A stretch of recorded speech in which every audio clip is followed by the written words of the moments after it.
what kind of speed he carries off turn 4. You see Jamie McMurray here, though, on a very good lap. And McMurray was 6th fastest in practice, so see where he ends up. His first lap was 4th quickest. He goes to 2nd quickest on that lap, as Brad Keselowski also taking to the track now.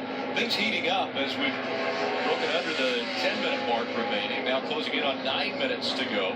And still only 13 cars have been on the track, and that number will continue to increase now. Keselowski had the same problem that you said Stenhouse Jr. He did not get off the corner quite as well, but he seemed like he maintained down the back okay. Greg Biffle on the right-hand of your screen. Keselowski looks like he's way up the racetrack in the middle of 3 and 4. But he was well in the green. It was a good thing because while that lap is second quick, Jeff, he did lose probably a tenth and a half just in turns 3 and 4. A lot of drivers in the red as we continue to compare them to Denny Hamlin. Well, now Bowman has a decision to make because they're currently 4th quick. I would argue that they should shut down. I think a 26.06 will get him into the top 24. I would perhaps save the run on tires. They're not. They're going to continue to see tracking well into the green. I'm not sure. I mean, it's going to be a great lap. They're going to prove a point for sure. Loses some of that speed coming out of turn 4, but hangs on enough to go to the top of the board. Alex Bowman at a 25.83. That should guarantee him a spot in the top 24. I know, Rick, but should they have run a second lap? Cars are going to start to gamble. I can see Jimmy Johnson and Chad Knaus only running 1 lap. They've done that before. Perhaps Logano in the 22. He's kind of done that before, so we'll have to see. Kevin Harvick, 5th on the chart. Will Kevin Harvick continue for a second lap? It looks like he just wanted to. I think almost 2/10 off of the fast time so far. I think you have to make another run, another lap. And he is tracking in the green, and that's compared to the top speed now of Austin Dillon. And so Harvick comes across the start-finish line, and he goes to the top of the chart at a 25.76. Well, you were wondering when the Kevin Harvick of Phoenix was going to show up. Looks like right about qualifying. And wouldn't you know it, Kevin Harvick and Austin Dillon had a little conversation last week. They're 1st and 2nd so far. Separated by 5 one-thousandths of a second. Why does it always happen? It always happens.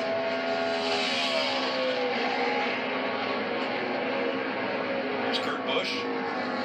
Again, we continue to compare to Kevin Harvick. As soon as we get over 24 cars that have taken time, we'll start to compare at the cut line there. Ryan, 4th position. Ryan Blaney continues to impress me just week after week in finding ways to qualify better, race better. Really doing a nice job. He continues to mature every race, and that's one of the things about these drivers. Ryan Blaney, only 22 years old, and that has been now a little bit of a turn in this sport. The drivers are getting younger and younger and younger when they start. I just mentioned Greg Galding is out here for his 2nd race, and he's only 18 years old. You see Matt Kenseth right here coming around to complete his 1st lap. It's a good lap. It's going to be in the 25s. Will he quit after this lap? That puts him 11th. Almost 26 flat. I don't think you could quit after that. Do you? I do. I would be nervous. The 26 flat, I think, gets you in no problem. I would quit. You hear it? Well, they agree. Yeah, so Kenseth quits. I think Jimmy Johnson's got to do the same thing. Oh, no, he can't. He ran a 26.68. He needs to run a second lap. His 1st lap was nowhere near good enough. His 2nd lap much better, but his 2nd lap is barely quicker than Kenseth. I like Kenseth's theory here.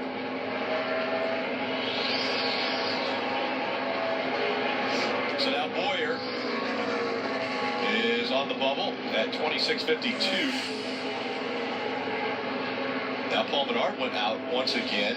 And remember, we saw Paul Menard go out onto the racetrack as the 78s. Rick, they're getting underneath the car. Yeah. Looks like they're having some issues. It was reported earlier that they had some template issues with the nose. Well, now it looks like they just went through the laser, and they're underneath the car. I don't know if they're making adjustments. It looks to me where they're at. Looks like they're in the truck arm mount location. Perhaps didn't pass the skew, making adjustments. But with only 5 minutes left, I'm not sure the 78 is going to see the racetrack. Lieutenant Danica Patrick is on the clock now. Her 1st lap was a 26.21. And definitely trending better than that on the 2nd lap. They're now comparing to Regan Smith in that cut position. Danica Patrick, that's a nice lap up there in 13th. Kasey Kahne also on the track. Kasey Kahne with a win at this track back in 2011. Here's another card. Kasey Kahne tracking over 3/10 to the good. I'd be one and done for Kasey Kahne. I'm not sure I'd run a second lap. Absolutely I would. I would cancel right here. 25.89. I think that's a no-brainer. Sure. One and done for Casey Kane as he gets out of the gas. Kyle Busch. Sorry, that moves Kenseth to 13th. And Kyle Busch is going to try to do the same thing. See, Jeff, they've waited so much. I understand your point that cars can go out and go faster. But with 4 minutes left, I'm not sure how many cars can get on the racetrack. It's getting a little congested, or will get congested when you see drivers trying to get out there to get that lap with only 4 minutes to go in this session. Concern I had for Kenseth, and I know it would take a lot of people to beat him, but if you have some good cars that can go out and knock him down, Kyle Busch ended up one spot behind him. I would quit if I was Kyle Busch. I feel good about that. I feel good that 15th will make it. Kyle Busch obviously disagrees as he's tracking well into the green. I think he's going to run another one. The only cars still that haven't gone, Logano, Almirola, Kennington, and Truex Jr. And Truex Jr. might not even make it out onto the track. And Chase Elliott, he only ran one lap at 9th and quit. Kyle's going to improve his time, I believe. Yep, he jumps up there in the 9th position. With under 3.5 minutes and the car's still up on the jack and they're still working underneath the 78, I'm going to predict that the 78 doesn't make it out onto the track even for one run. I would agree with that. Let's see Joey Logano. He jumps all the way up to the 7th position. I like it. I agree. That's good. There's no reason to run another lap. So right now, you have Stewart. Think about the cars that will go out and potentially beat Matt Kenseth and knock him out. Now, they're all got to go faster their second time out. Stewart, Larson, Mears, Bain, Biffle, Allmendinger, Menard, Patrick, Stenhouse Jr.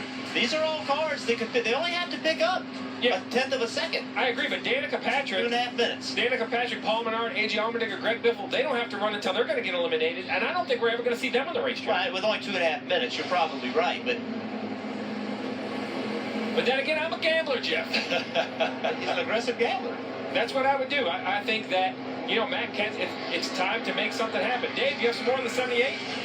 We do, Steve. The failure was on the rear end skew. Remember, this is a backup car, and it did not make it, so they quickly went and changed that. Now they're trying to rush it through the LIS one last time to get back on track. But the LIS, it kind of does it at its own pace. Well, it does take 35 to 40 seconds. The best I understand the LIS, you're at 2 minutes, 10 seconds.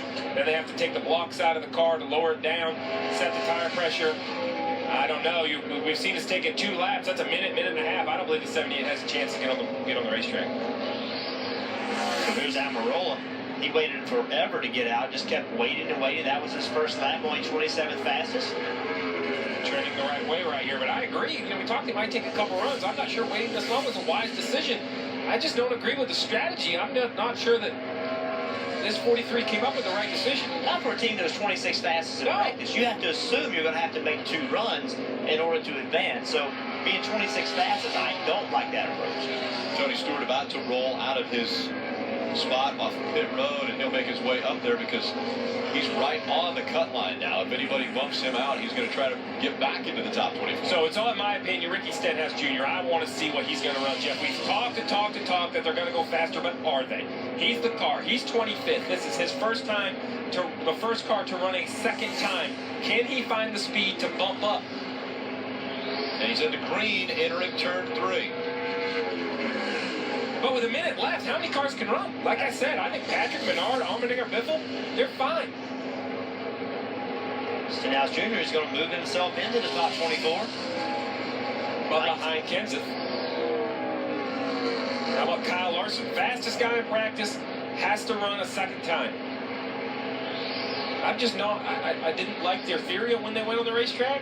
We talked about the 43 waiting because of where it was in practice, but the 42 shouldn't have waited. They were the fastest in practice. Dave, how's the 78 making out? Here's Truex waiting to get in. This is where they have to take the blocks out. They passed laser inspection station. They will lower the hood, have to put the hood pins in, but I don't think they're going to have enough time. No, they can quit working on it because with 18 seconds, they're not going to take the green flag from pit road. But we have a flurry of cars on the racetrack. Who is going to eliminate? Will Mears make it? Will Bain make it? Or can Tony Stewart go faster? Yeah, 6 seconds to go, and we're just now seeing Martin Truex Jr. climb into the car. That's not going to happen. Tony Stewart on the clock. This lap will count for Stewart. He took the green flag. So Stewart fighting to be in the top 24, and look, he's in the green. Well, he rolled the middle of 1 and 2 so good, but is he able to carry the speed off of 4? Doesn't look like it. And it's not going to advance him into the top 24. And here's the last 2 cars across the start-finish line. We'll see if they make any gains. McDowell does not. Castle does not.